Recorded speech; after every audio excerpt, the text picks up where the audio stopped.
Ethan Hale stepped off the landing platform, the fine dust of the desert planet drifting in gentle swirls around his boots.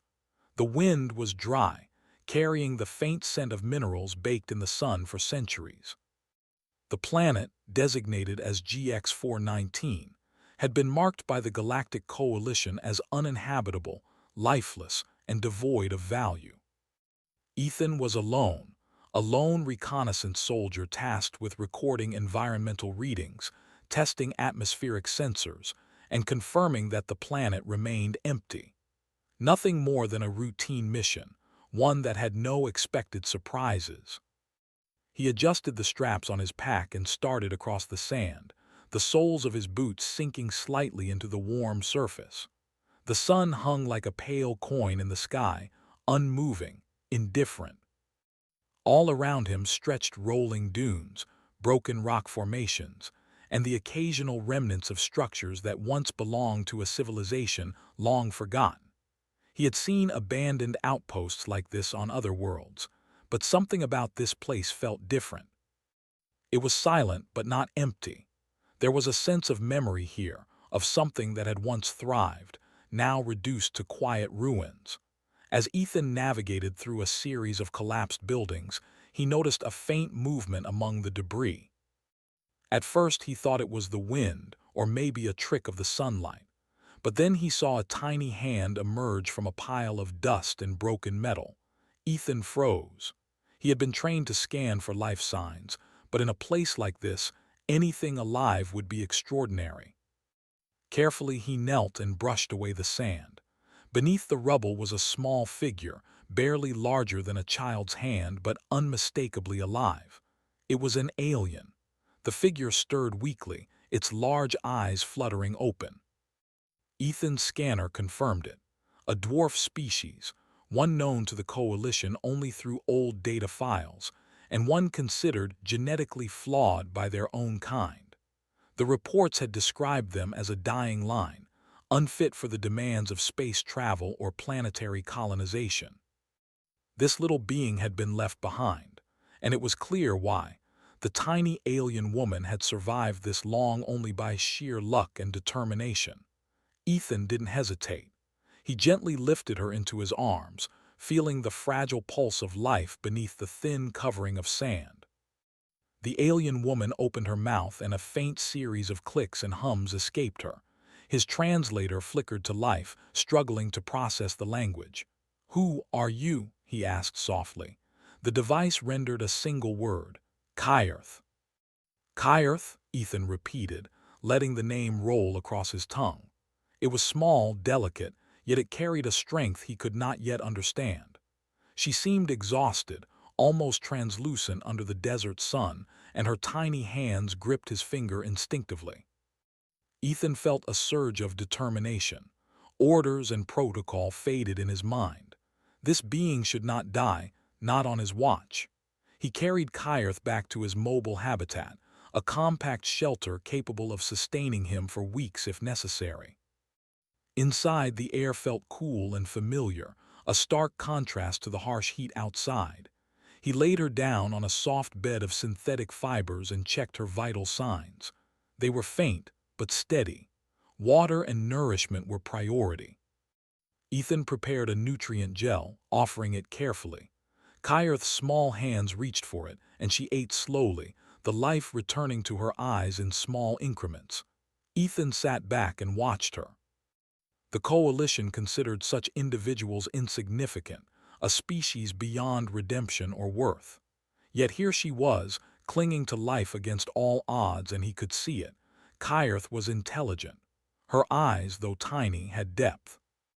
They scanned the environment with caution, curiosity, and an almost imperceptible confidence. He realized something startling. The galaxy had judged her wrong. The day passed slowly. Ethan maintained the habitat, monitored her health, and communicated with Kyrth in small steps.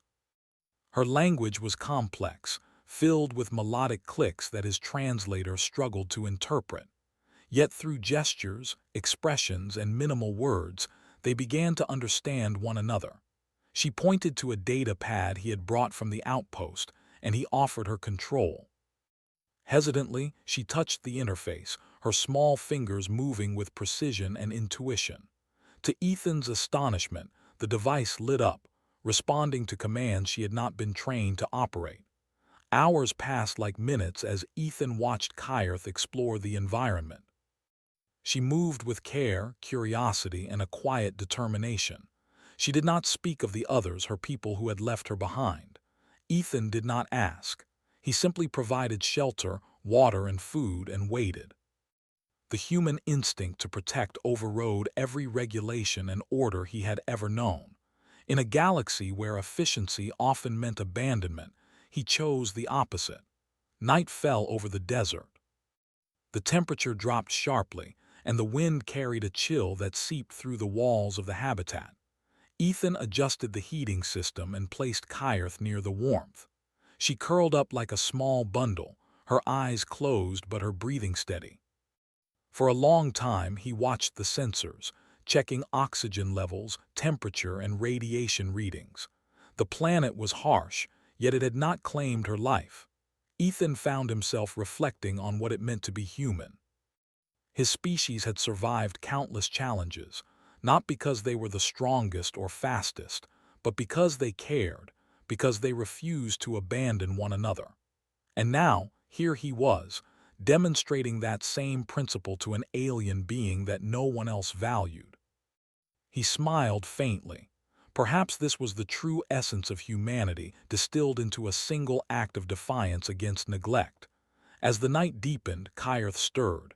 Her eyes opened, focusing on Ethan. There was no fear, only recognition.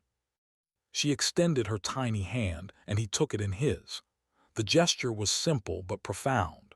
They were two beings, different in every way, yet united in understanding and survival. Ethan realized that the galaxy might never see the value in what he had done, but that did not matter. This moment this life saved was enough.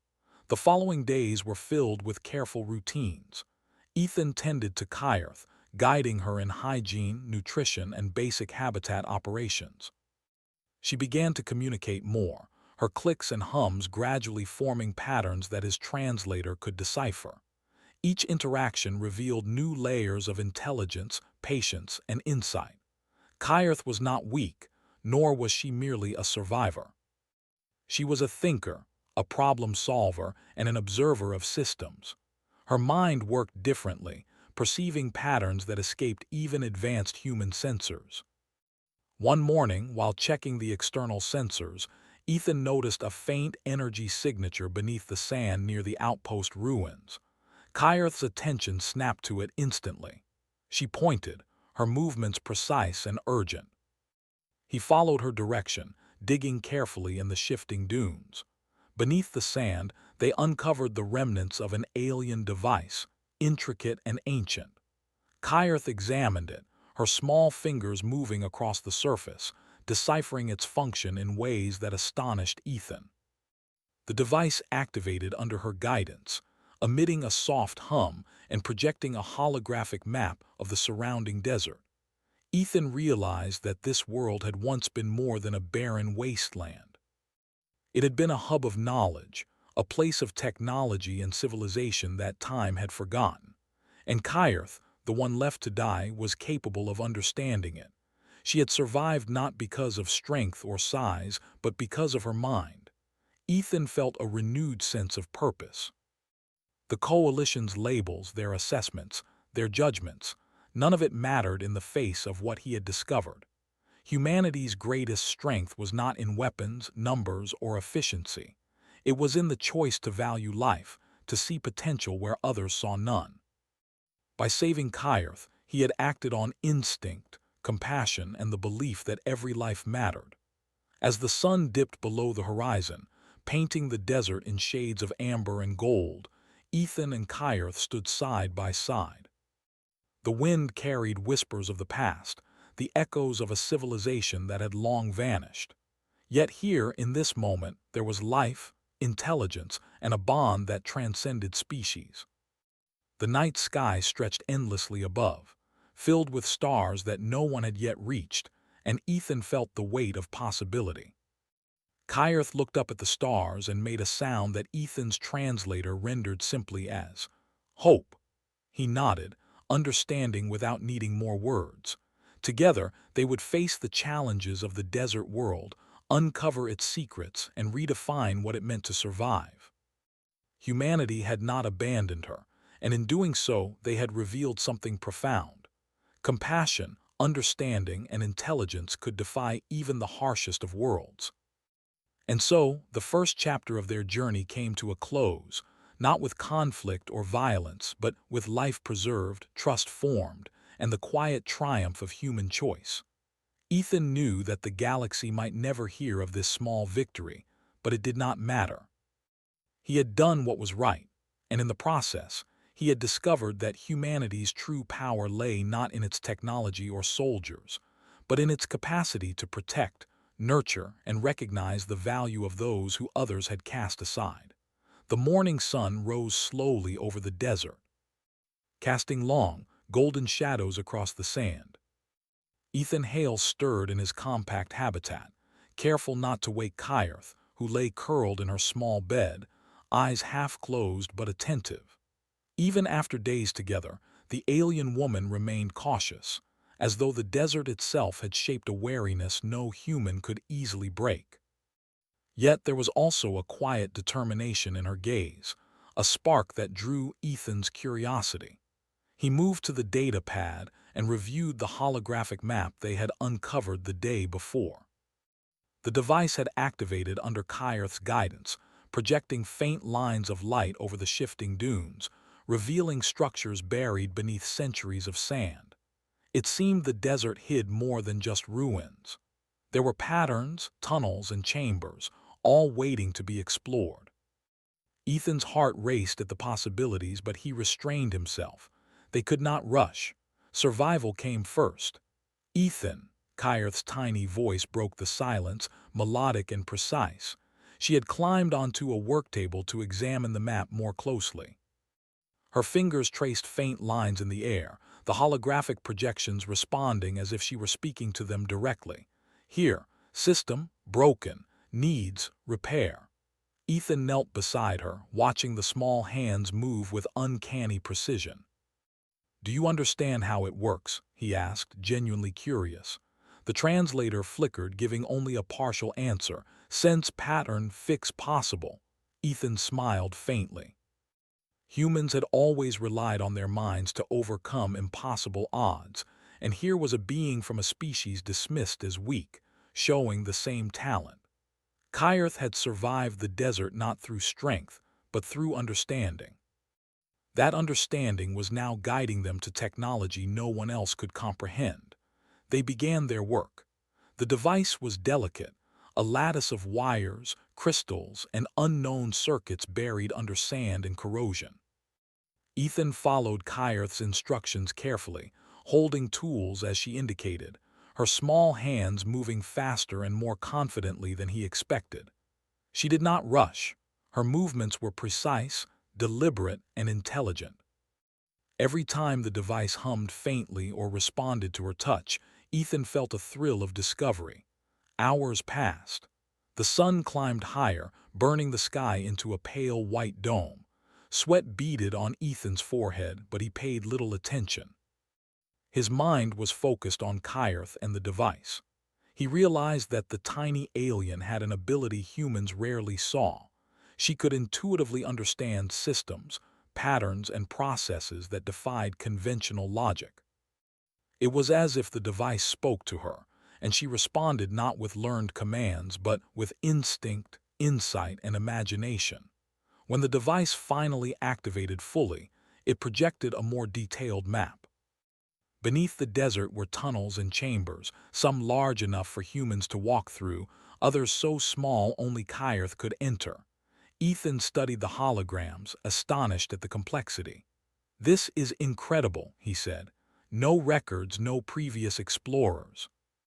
You're showing me a civilization we never even knew existed." Kyrth nodded, her small eyes bright with understanding. She pointed to a section of the map, then to herself, and tapped her chest. Ethan's translator caught the meaning. "I remember, learn." The alien woman had retained knowledge that her own people had dismissed as useless. She had survived because her mind was different, not weaker. The next days were a rhythm of discovery, repair, and learning. Ethan and Kyrth explored the desert surface, uncovering more of the buried technology. They worked together, a silent partnership built on trust. Kyrth guided Ethan through hidden passages, teaching him to read subtle patterns in the sand, the shapes of stones, and the layout of ruins. Her insights revealed more than the device ever could: hidden water channels, shelter from the wind, and ancient mechanisms that once controlled the planet's environment. One afternoon, Ethan realized that the Coalition's assumptions about Kyrth were completely wrong. Her species had labeled her flawed, but in reality, she was extraordinary.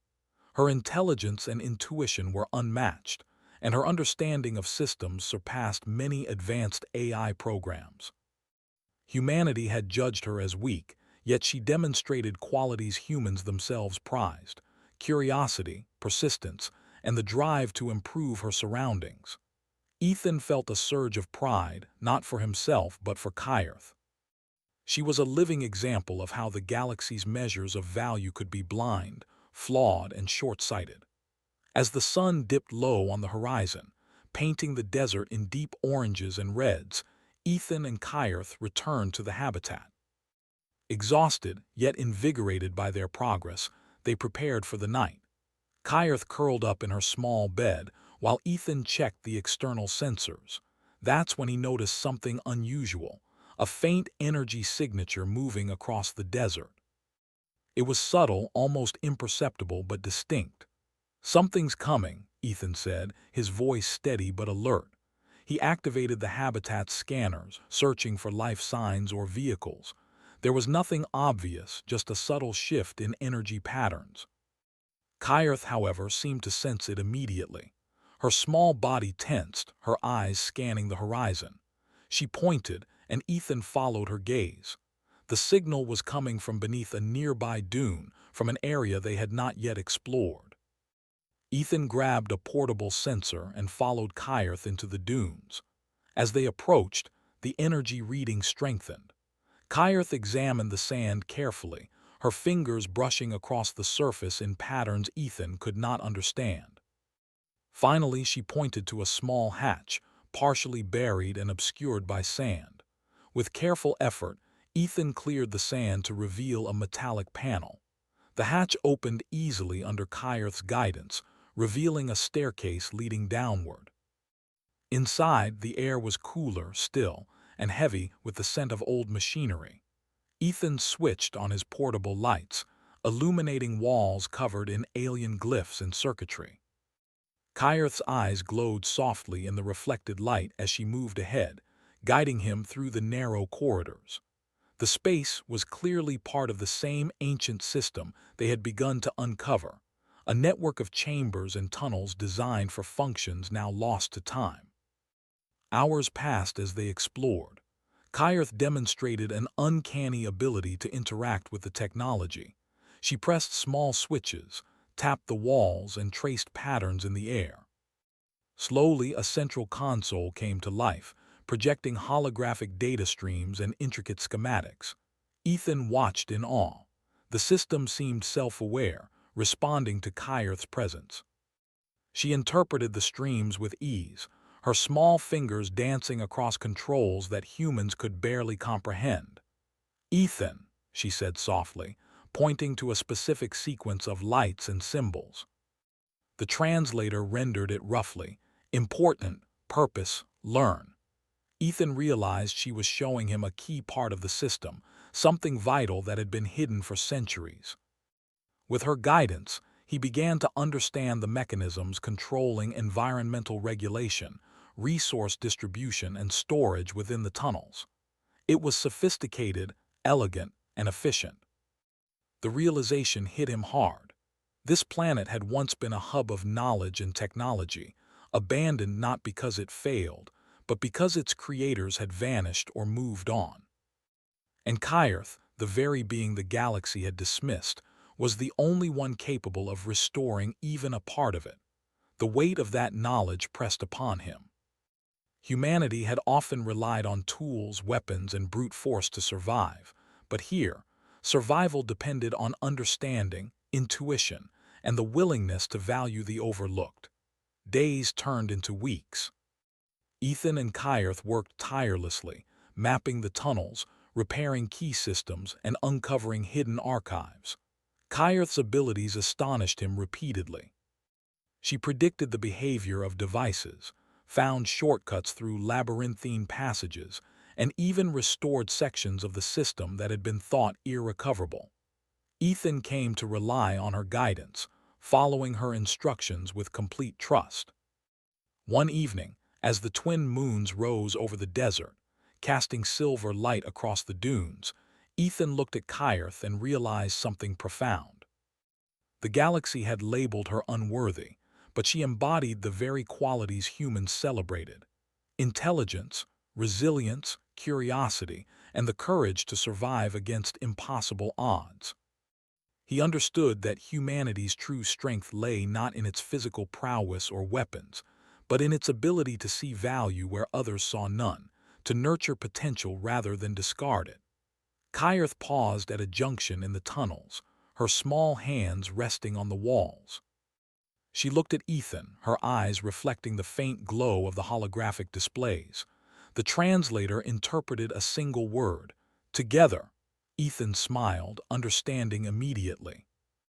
They were partners now, not because they shared the same species, but because they shared purpose, trust, and the drive to explore. The next day brought a new challenge. The energy readings they had detected earlier intensified, indicating that other forces were approaching the planet. Ethan realized that the coalition could detect anomalies in the system and might send a retrieval team or investigation party. If Kyrth were discovered, she could be taken, studied, or removed from the world she had survived. The thought filled Ethan with urgency. He could not allow her to be treated as a specimen or dismissed again. He spent hours planning a strategy, balancing survival, discovery, and protection. Kyrth watched him quietly, sensing his intent. Without words, she guided him to hidden storage compartments, teaching him how to secure sensitive parts of the system. Together, they created safeguards that would protect both Kyrth and the knowledge they had uncovered. It was meticulous work, requiring patience, skill, and careful attention to detail, qualities that humans often excelled at when driven by care rather than protocol. By the time the twin suns dipped below the horizon, the desert was calm again. Ethan and Kyrth sat outside the habitat, gazing at the stars. The wind carried the faint hum of ancient machinery, and the desert seemed alive in its own quiet way. Ethan reflected on what they had achieved. The galaxy had underestimated both of them: Kyrth, for her abilities and resilience, and humanity, for its refusal to abandon the weak or overlooked. Kyrth's tiny hand found his, and he felt a profound connection.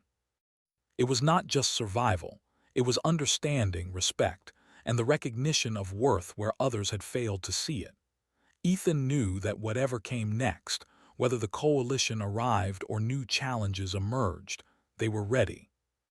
Together, they had proven that intelligence, compassion, and trust could triumph over indifference. And in that moment, as the desert night stretched endlessly around them, Ethan understood something he had always known deep down. Humanity's strength was not in its weapons, its numbers, or its authority, but in its capacity to care, to see value where others did not, and to stand by those whom the galaxy had abandoned. Kyrth, the tiny dwarf alien left to die, was living proof. And together, they would face whatever came next, not with fear but with hope, understanding, and the quiet power of being human. The desert world lay quiet beneath the twin suns, but Ethan Hale knew the stillness was only temporary. The sensors had picked up faint energy signals again, this time unmistakably artificial. Someone or something was approaching. He glanced at Kyrth, who perched on the edge of the habitat's observation platform, her tiny frame poised and alert. Her eyes followed the horizon, unblinking, sensing things humans could barely perceive. "They're coming," Ethan said softly. The translator confirmed her understanding with a short, clear word. "Yes." Ethan's mind raced. The coalition would surely send a retrieval team, perhaps to investigate unusual readings or to secure the ancient systems they had activated. If they found Kyrth, she would not be seen as an individual with intelligence and worth. She would be a curiosity, perhaps studied, catalogued, and taken away from the desert she had survived. And that was not acceptable. He could not allow it. Humanity's instinct to protect the weak and the overlooked would not fail now. "Stay calm," he said, kneeling to meet her gaze. "We've done everything right so far. We'll do this together." Kyrth's small hand brushed against his, an affirmation that she trusted him completely.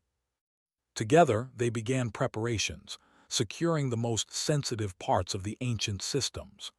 Kyrth guided him, pointing out areas that must remain hidden, teaching him subtle ways to camouflage their discoveries. Ethan marveled at her intuition. Every action she suggested had a purpose, a reasoning that was both precise and creative. Hours passed, the suns descending toward the horizon. Then, as the desert cooled and shadows lengthened, the first ships appeared on the edge of the dunes. They were sleek, metallic, and unmistakably coalition. Ethan's heart tightened, but he refused panic. He activated the habitat's communication array, sending a simple beacon signal. It was not a surrender, it was an invitation to observe. He needed them to see, to understand, before judgment or orders could take control. When the ships landed, the personnel disembarked in formation. They carried devices for scanning and analysis, but their eyes held the usual assumptions. The planet was uninhabited, and any anomaly would likely be catalogued or secured. Ethan stepped forward, standing tall despite the tension. Kyrth remained close to his side, her small stature a striking contrast to the imposing figures before them. "I am Ethan Hale," he said, voice steady. "This world is habitable, but more importantly, life exists here, and it is intelligent. You are about to witness something no one expected." The officers scanned the area, their sensors detecting faint life signs and the subtle activity of the restored systems. Kyrth stepped forward, her tiny fingers moving across the surface of a console. The holographic displays flickered to life, showing maps, archives, and operational systems that the Coalition's teams had never seen. They watched, initially in silence, as the ancient network responded to her touch, her mind seemingly in harmony with the technology. One officer, a woman with sharp eyes and a skeptical expression, approached cautiously. This is unprecedented," she said, scanning the system. "How is this possible?" Ethan gestured to Kyrth. "She is the reason it is possible." This tiny being, dismissed by her own species as unworthy, is capable of understanding, repairing, and operating a system far beyond what we believed she, or anyone, could do. She has survived where others were abandoned, not because of physical strength, but because of intelligence, insight, and determination. The officers exchanged uneasy glances. The Coalition had always relied on efficiency, categorization, and hierarchy. To see a life form deemed inferior rise above those labels was disorienting. Kyrth continued her work, responding intuitively to prompts, revealing new chambers, hidden caches, and data stores the Coalition had no record of. She did not speak with arrogance, nor did she plead for recognition. She simply demonstrated the truth. She was capable, she was alive, and she was worthy. Ethan stepped closer, placing his hand lightly on the console. "The galaxy has judged wrongly before," he said. "We humans understand that value is not measured by size, rank, or convenience. It is measured by what one can do, by the choices they make, and by the lives they touch." Kyrth embodies that truth. She is not an anomaly to be taken. She is a being to be respected, protected, and recognized. There was a long silence. The coalition officers adjusted their devices, running scans and reading data streams. Every sensor confirmed what Ethan had said. Kyrth was extraordinary. She had restored systems abandoned for centuries, predicted environmental changes with accuracy no AI had matched, and demonstrated problem-solving skills that bordered on genius. It was undeniable. Finally, the lead officer spoke, her tone reluctant but clear. This changes everything. According to protocol, a being with such intelligence and contribution qualifies for protected status. She cannot be removed or harmed. She must be recognized as a founding life form for this system. Ethan allowed himself a small smile. Humanity's instincts had guided the galaxy toward a better judgment. Kyrth, the tiny dwarf alien abandoned by her people, had survived not just the desert but the galaxy's indifference.